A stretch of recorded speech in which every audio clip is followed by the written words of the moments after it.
ایک ذکر ایسا ہے کبھی مت چھوڑنا، کتنی بھی مصروفیت ہو کبھی مت چھوڑنا، کبھی مت چھوڑنا۔ مولائے کائنات کہتے ہیں کہ جنگ صفین میں مجھے اتنی مصروفیت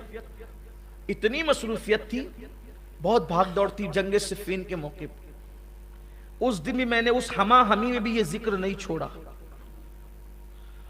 وہ ذکر ہے 33 مرتبہ سبحان اللہ، 33 مرتبہ الحمدللہ، 34 مرتبہ اللہ اکبر۔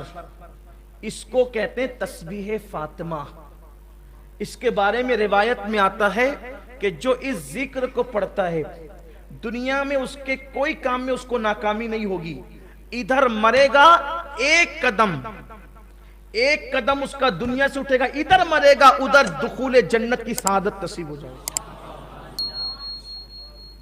نامراد نہیں ہوگا یہ ذکر۔ اس لیے کبھی مت چھوڑنا اس کو۔ ایک کلمہ شریف سنا آپ نے، لا الہ الا اللہ محمد رسول اللہ، اس کے بعد آپ نے تسبیح فاطمہ یہ سنا، پھر اس کے بعد سبحان اللہ وبحمدہ، سبحان اللہ العظیم وبحمدہ استغفر اللہ۔ میرے آقا فرماتے ہیں جو اتنا کہہ لے اللہ اس کو میزان بھر کے نیکی عطا فرماتے، اس کو بھی پڑھو۔ اسی طریقے سے اشہد ان لا الہ الا اللہ وحدہ لا شریک لہ، لہ الملک و لہ الحمد، یحیی و یمیت بیدہ الخیر وہو علی کل شیء قدیر۔ اس کو جو بندہ پڑھتا ہے اگر 4000 سال کے گناہ بھی اس کے نامہ اعمال میں ہو اللہ اس کو بھی بخش دے۔ بڑا عظیم ہے یہ۔ انبیاء کرام کا یہ وظیفہ ہے جو میں نے پڑھا نا، جس کو ہم چوتھے کلمے کی شکل میں پڑھتے ہیں، انبیاء پڑھتے تھے اس وظیفے کو۔ ایک وظیفہ اور ہے، حسبنا اللہ و نعم الوکیل۔ اسے حضور علیہ السلام مشکل مقام پر پڑھ، یہ دو وظیفے، ایک تو لا حول ولا قوت الا باللہ العلی العظیم، اور ایک تو حسبنا اللہ و نعم الوکیل۔ اس کو حضور علیہ السلام مشکل مقامات پر پڑھتے تھے۔ فرمایا جو حسبنا اللہ و نعم الوکیل پڑھے گا، اللہ فرماتا ہے چونکہ تو نے مجھے اپنا کارساز بنایا اب تیرا کوئی کام بگڑنے نہیں دوں گا، اس لیے اس کو پڑھا کریں۔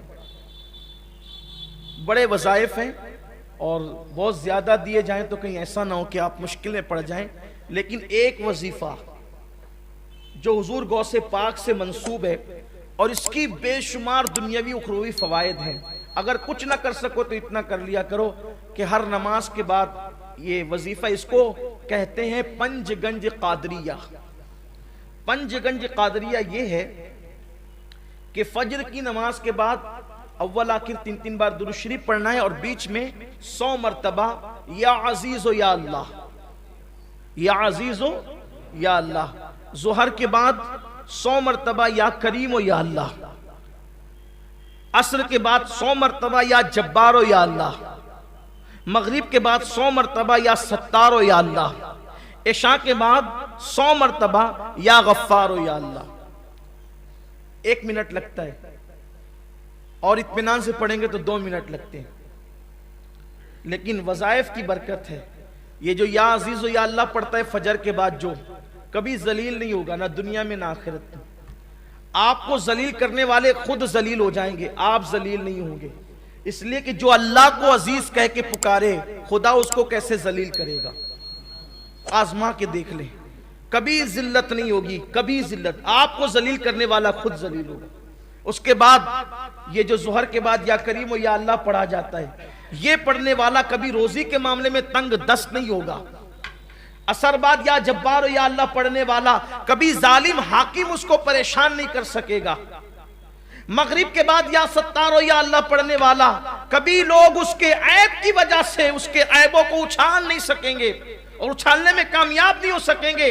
عشاء کے بعد یا غفار یا اللہ پڑھنے والا اللہ تبارک و تعالی اس کے بستر پر آنکھ بند ہونے سے پہلے اس کی مغفرت فرما دے گا۔ اللہ کا ذکر کریں۔ آخری بات یہ کہ ذکر کی 3 قسمیں ہیں، جب تک کہ یہ 3 قسم ایک ساتھ نہ ہو جائے ذکر نہیں ہوتا۔ جب تک کہ تینوں چیز مل نہ جائیں ذکر نہیں ہوتا۔ ایک ہے ذکر باللسان، یعنی زبان سے ذکر، دوسرا ہے ذکر بالقلب یعنی دل سے ذکر، تیسرا ہے ذکر بالجوارح یعنی اعضاء سے ذکر۔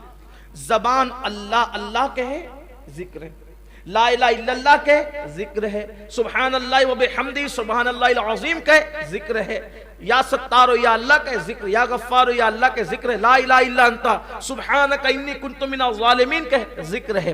لیکن زبان یہ سب ذکر کرے، اب دل میں یہ ہو کہ میرے اللہ میری اوقات کیا تھی کہ میں تیرا ذکر کرتا، تو توفیق نہ دیتا تو میں کب کرتا۔ یہ نہیں کہ ذکر کر رہا ہوں سب کو دیکھ رہا ہوں کہ کون کون دیکھ رہا ہے کہ میں ذکر کر رہا ہوں، میری حیثیت کیا، تو نہ چاہتا تو میری زبان پہ تیرا نام کیسے آتا۔ پھر یہ جو نعمتیں تو نے مجھے دے رکھی ہے تیرا کرم ہے، یہ جو دولت مند بنایا، عزت دی، لباس دیا، اولاد دیا، یہ دیا وہ دیا، اس پہ دل شاکر رہے، شکر کرے، زبان ذکر کرے، دل شکر کرے، یہ دو چیز ہو گئی۔ اور ذکر بالجوارح یعنی اپنے جسم سے اپنے اعضاء سے اللہ کی نافرمانی نہ ہونے پائے۔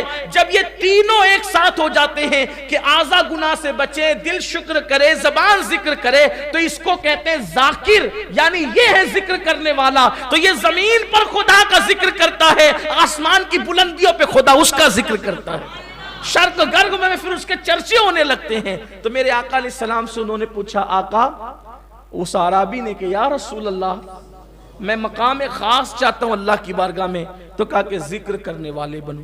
اللہ تعالی ہم سب کو توفیق عطا فرمائے۔